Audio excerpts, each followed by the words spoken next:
আসসালামু আলাইকুম রহমতুল্লাহ বরকাত। সমস্ত প্রশংসা সে আল্লাহ পাকের জন্য যে আল্লাহ রাব্বুল আলামিন আমাদেরকে বড় ভালোবেসে তাঁর ইবাদত করার তৌফিক দান করেছেন। এই যে ইবাদত কাকে বলে সেই সম্পর্কে কয়েকটি কথা। আমরা বাংলা ভাষী লোক, আমাদেরকে জানতে হবে ইবাদত ভাষা হচ্ছে আরবি ভাষা।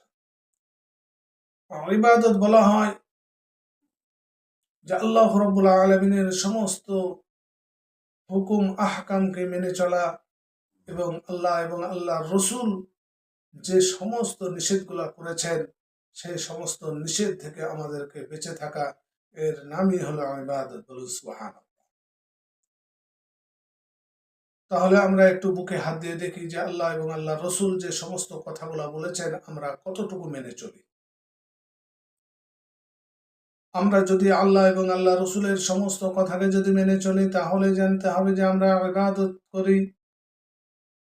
আর যদি আমরা আল্লাহ এবং আল্লাহ রসুলের কথাকে যদি না অমান্য করে চলি তাহলে আমরা আল্লাহর ইবাদত করতে পারি না।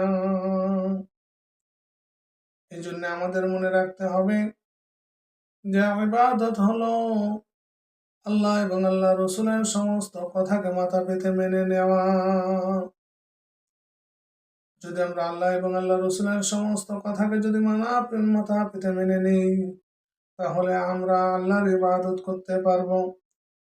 আর আল্লাহর ইবাদত যদি করি আল্লাহ রাব্বুল আলামিন রাজি হয়ে যাবেন, আল্লাহর নবী রাজি হয়ে যাবেন।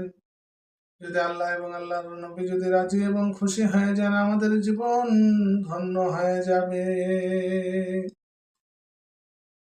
আর যদি আল্লাহ এবং আল্লাহ রসুলের কথা যদি না মেনে চলি তাহলে কিন্তু আমাদের জীবন বরবাদ হয়ে যাবে।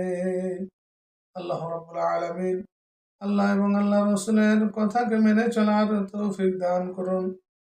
আমরা সকলে বলি আল্লাহুম্মা আমিন। আখির দাওয়ানা আলহামদুলিল্লাহি রাব্বিল আলামিন। আসসালামু আলাইকুম ওয়া রাহমাতুল্লাহি ওয়া বারাকাতুহু।